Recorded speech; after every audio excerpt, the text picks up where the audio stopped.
अस्सलाम वालेकुम। अच्छा, आज हम मैटलैब में डिस्कस करेंगे कि हम फंक्शंस को मैटलैब में किस तरह से डिफ़ाइन करेंगे। क्या तरीक़ेकार है जो हम फंक्शन को डिफ़ाइन करने के लिए इस्तेमाल करेंगे। तो फॉर एग्ज़ाम्पल अगर हमारे पास ये फंक्शन है f of x is equal to x square plus x plus 1, तो इसको डिफ़ाइन करने के लिए हम मैटलैब में कमांड इनलाइन इस्तेमाल करेंगे। मतलब हम अगर फंक्शन को डिफ़ाइन करना चाहें तो हम इस तरह करेंगे, f is equal to inline, ठीक है, और ब्रैकेट, फिर सिंगल इन्वर्टेड कॉमा में x square plus x plus 1 और इन्वर्टेड कॉमा बंद, ठीक है, फिर सिंपल कॉमा और फिर अगेन इन्वर्टेड कॉमा में ये वेरिएबल एक्स लिख लें।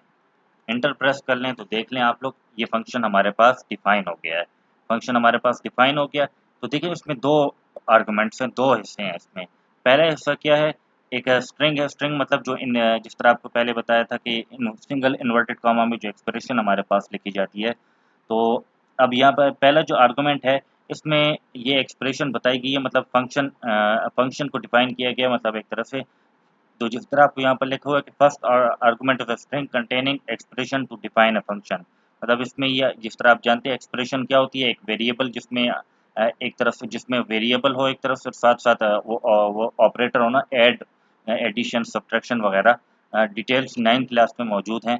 तो खैर एनीवे, फर्स्ट आर्गुमेंट में हमारे पास ये मतलब एक स्ट्रिंग है हमारे पास, और ये एक एक्सप्रेशन डिफाइन की गई है। और सेकंड आर्गुमेंट में, ये जो सेकंड आर्गुमेंट है, इसमें हमारे पास ये भी एक स्ट्रिंग है, लेकिन इसमें इंडिपेंडेंट वेरिएबल को डिफाइन किया गया, मतलब वो वेरिएबल जिस पर फंक्शन डिपेंड डिपेंड करता है।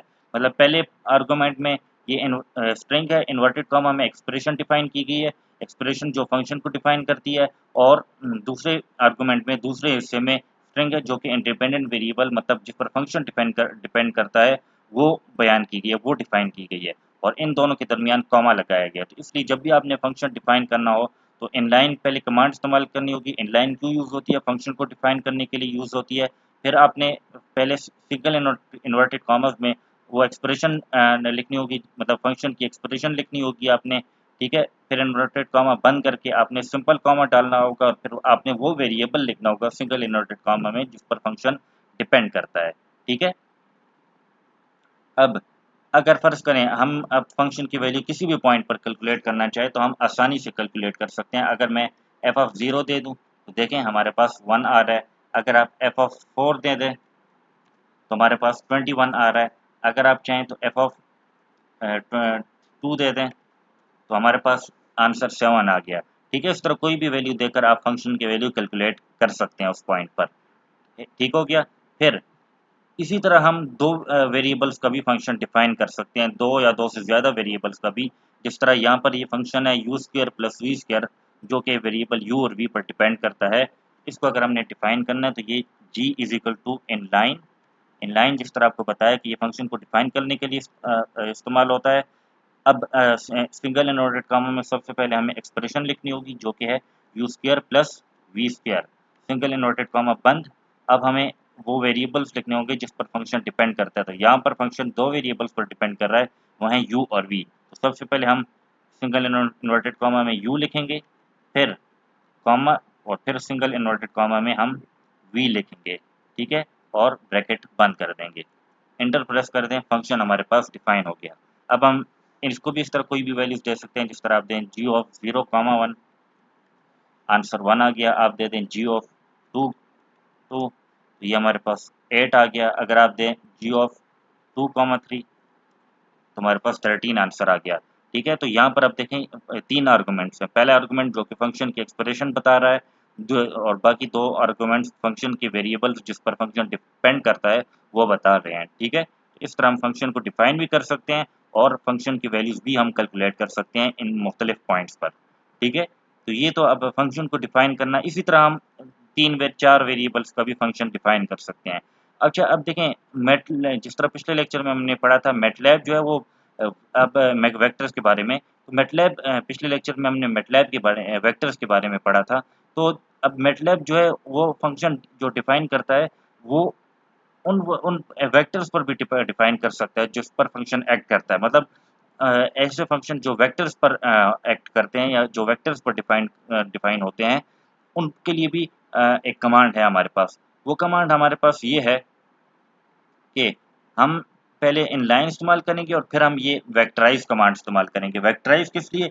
ये वेक्टर्स के लिए इस्तेमाल होगी हमारे पास। ये इसलिए कि जब हमारे पास फ़र्ज़ करें लिस्ट हो ना, देखें जब हम जिस तरह आप देख लें, अगर आपने एट अ टाइम एक ही वक़्त पर आपने मालूम करना हो कि 1 से लेकर 5 तक ये फ़ंक्शन क्या वैल्यूज़ देगा, तो 1 से लेकर 5 क्या हो गया? वेक्टर हो गया ना इस मैटलैब में। वेक्टर क्या होता है? पिछले लेक्चर में आपको बताया था कि एक लिस्ट ऑफ नंबर्स होते हैं, नंबर्स की हमारे पास लिस्ट होती है एक ख़ास ऑर्डर में। तो अगर 1 से लेकर 5 तक हम फ़ंक्शन को वैल्यूज़ देंगे तो ये क्या हो गया हमारे पास? वेक्टर ही हो गया ना। तो इसलिए हम ऐसे फ़ंक्शन मैटलैब में डिफ़ाइन कर सकते हैं जो कि वेक्टर्स पर एक्ट करते हैं।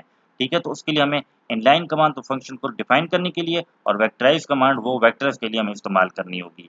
तो अगर हम इसको मैटलैब पर चेक कर लें तो मैटलैब पर ये इस तरह से होगा f is equal to inline, ठीक है? फिर हो गया वेक्टराइज़, ठीक हो गया, और सिंगल इन्वर्टेड कॉमा में x स्क्वायर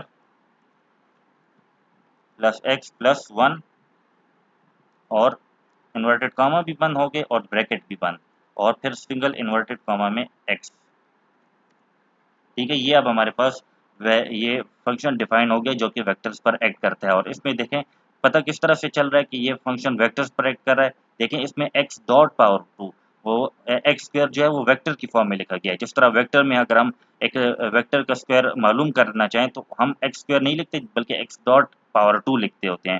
ठीक है? तो इससे अब ये पता चल रहा है कि ये फ़ंक्शन वेक्टर्स पर डिफ़ाइन हुआ है।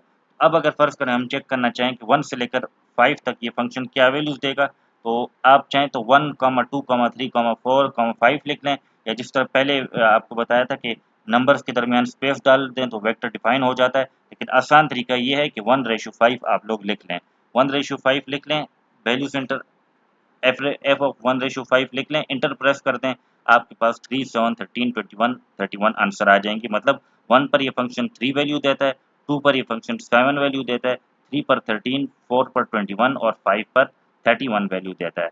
तो जिस तरह हमने जिस तरह आप देख रहे थे कि हमने फ़ंक्शन को पहले सिंगल वेरिएबल का फ़ंक्शन डिफ़ाइन किया, फिर डबल वेरिएबल का, और इसी तरह हम काफ़ी सारे वेरिएबल्स का फ़ंक्शन डिफ़ाइन कर सकते हैं।